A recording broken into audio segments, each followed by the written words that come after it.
দেখছেন বাংলা বার্তা, সত্য খবর এখন আপনার নাগালে। আমাদের চ্যানেলটি সাবস্ক্রাইব করুন, দেখতে থাকুন, সঙ্গে থাকুন। আজ আমাদের মধ্যে উপস্থিত হয়েছেন রাজ্যের সুপ্রিমো তথা আমাদের অভিভাবিকা শ্রীমতী মমতা ব্যানার্জি মহাশয়া। তাকে আমরা পীর সাহেব এবং পীরজাদাদের পক্ষ থেকে আন্তরিক স্বাগত জানাই, অভিনন্দন জানাই।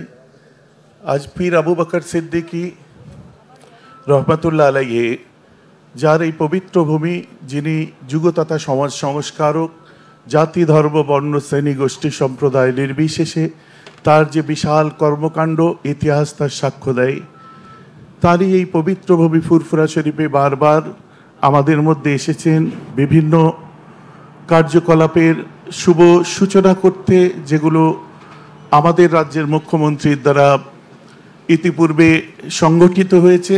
তার মধ্যে আজও আমরা সুখবর, আমি আগের দিনই প্রেস করে বলেছিলাম যে আমাদের এখানে যে সমস্ত জিনিসগুলো চালু হয়ে গেছে, মানে শেষের পথে একেবারে, আলিয়া ইউনিভার্সিটি ক্যাম্পাস বলেন, এই গেস্ট হাউস যেখানে আমরা বসেছি, বা 100 বেডের হসপিটাল বলেন, বা আরও অনেক কিছু, বা এরপরেও আমাদের যে সমস্ত কর্মকাণ্ডগুলো থাকবে, কাজ থাকবে, দাবি থাকবে, একটা গভর্নমেন্টের কাছে আমাদের যেটা থাকা উচিত সেগুলো ফুলফিল হবে। এগুলো আপাতত হয়ে গেছে, তার মুখ থেকেই শুনলাম তার সূচনা তিনি করলেন। এবার টেকনিক্যালি সেগুলো কিভাবে চলবে তার টিম নির্ধারণ করার দায়িত্ব টেকনিক্যাল টিম নিশ্চয়ই নেবে। আরও বিশেষ করে আমরা বিস্তারিত আলোচনা করব না, যেহেতু ইফতারের জন্য দিদি আমাদেরকে আমন্ত্রণ জানিয়েছেন, আমরা সকলে এসেছি।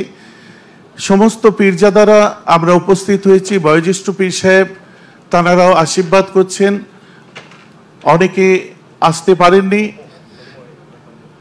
তারাও তার জন্য আশীর্বাদ করেন সবসময়। আমরাও তার দীর্ঘায়ু কামনা করি, তিনি সবসময় সুস্থ থাকেন, এই কামনাই সবসময় আল্লাহর কাছে আমরা করি। আমাদের আজ বিশেষত তিনি এখানে এসেছেন আমাদের মধ্যে, আমরা পরবর্তীতে তার সঙ্গে আমাদের কথাবার্তাগুলো কোনো মাধ্যম দিয়ে নয়, তার ঠিক করে দেওয়া মানুষের দ্বারা আমরা তার কাছে পৌঁছাতে পারি, এই প্রত্যাশা রাখি আমরা সকলে পীর সাহেব পীরজাদাদের পক্ষ থেকে।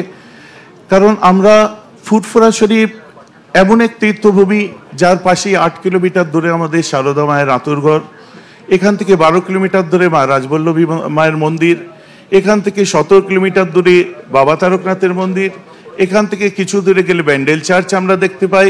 এক কথাই বলি, আমরা সারা বাংলা, সারা ভারতবর্ষে আমরা বাস করি, কোথায় যেন নিজেদের আইডেন্টিটি বাঙালি বলে বলতে আমাদের বেশি ভালো লাগে। কারণ এই যে ডাইভার্সিটি অফ বেঙ্গল, যেটা আমাদের বৈচিত্র্যের যে বাংলা, যার ভাবমূর্তি এবং সব কিছু মানে ঠিক রাখার জন্য যাকে সেও গ্রেড দিই, তিনি হচ্ছেন none other than our chief minister Shrimati Mamata Bandyopadhyay মহাশয়া।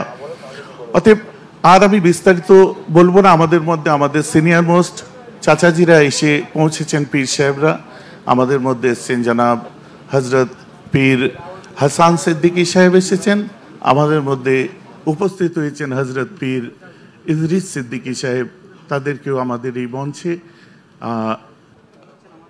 আহলান সাহলান জানাই, আহলান সাহলান মারহাবা।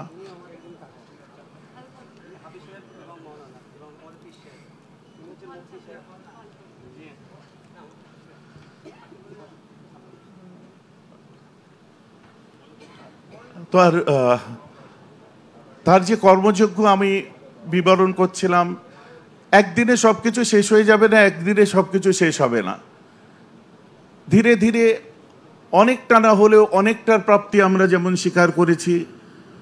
সারা বাংলার উন্নয়নের সাথে সাথে আমরা স্বার্থপরের মতো কখনোই বলি না ফুরফুরার উন্নয়ন বা আমাদের উন্নয়ন আমরা নয়, সারা বাংলায় যে উন্নয়ন হচ্ছে তার ধারা অব্যাহত থাক।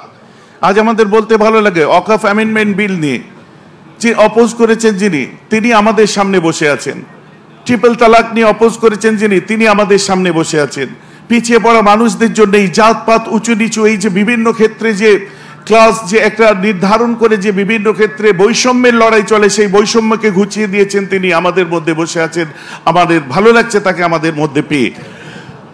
আগামীতে একটা স্বপ্ন দেখতে চাই বাংলা তথা বিশেষ করে সংখ্যালঘু সম্প্রদায়ের মানুষ, শুধুমাত্র মুসলিম আমি বলবো না, যারাই সংখ্যালঘু আছে, খ্রিস্টানস বা অন্যান্য যারাই আছেন পিছিয়ে পড়া মানুষেরা, তাদের জন্য তার যে প্রয়াস, তাদের জন্য যে ভাবনা, সেটা যতদূর ফুলফিল হচ্ছে বিগত দিন থেকে আমরা এতদিন পর্যন্ত আমরা যে জিনিসগুলো সাফার করেছি, আস্তে আস্তে আশার আলো দেখছি। যত সময় গড়াচ্ছে আশার আলো দেখছি। কেউ না কেউ বাড়ির মধ্যে কিছু না কিছু পাচ্ছে, কেউ না কেউ কোনো দিক দিয়ে। হ্যাঁ, একটা জায়গা আমরা বারবার বলে থাকি যে কর্মসংস্থানের ক্ষেত্রে হয়তো আমরা পিছিয়ে আছি, তারও রেট অফ পার্সেন্টেজ 0.2 থেকে আজ অনেকটা উপর দিকে উঠেছে, যেটা আমাদের ভালো লাগার বিষয়।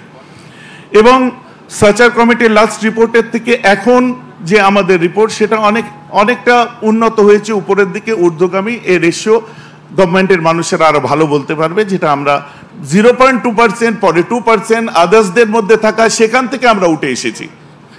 বাকি রইল আজ পবিত্র ফুরফুরা শরীফ, যার পরিচয়ে পরিচিত সারা বাংলায়, মুজাদ্দেদে জামান, যুগ সংস্কারক হযরত পীর আবু বকর সিদ্দিকী রহমাতুল্লাহ আলাইহি। আজকে তার ওফাত দিবস। 17ই মার্চ 1939 সালে তিনি আমাদের পৃথিবী ছেড়ে তিনি ইন্তেকাল করেছিলেন, দুনিয়া ছেড়ে গেছেন। আমরা চাইবো ম্যাডামের কাছে, দাবির অনেক সময় থাকবে, আমরা একটা অনুরোধ রাখতে পারি যে আজকের দিনটা যদি আর 5টা, যেমন বাংলার ইতিহাসে, ভারতের ইতিহাসে, সুধীর মিত্রর লেখা ইতিহাস, দ্য মুসলিম ডাইজেস্ট থেকে, বিমলেন্দু শাসমল থেকে, সমস্ত ইতিহাসের পাতায় যে মুজাদ্দেদে জামান আবু বকরের কথা পাওয়া যায়, তো সবার জন্য তার জন্মদিবস, মৃত্যু দিবসে আমরা বিশেষ একটা ছুটি পেয়ে থাকি। তো এক্ষেত্রে আমাদের সকলের পক্ষ থেকে একটা আর্জি থাকবে, যদি এই দিনটাকে কোনো রকম ছুটির দিন হিসাবে বিবেচিত করা যায়, সেটা লক্ষ্য দেওয়ার দায়িত্ব তার। এখন চাচারা এসছেন, আমাদের মুরব্বী পীর সাহেব, আমরা তার মুখেও কিছু শুনবো। ম্যাডাম এসছেন, তাকে আবার ধন্যবাদ। সমস্ত ডিস্টিংগুইশড গেস্ট এন্ড আধিকারিক সবাইকে আমার আন্তরিক শুভেচ্ছা।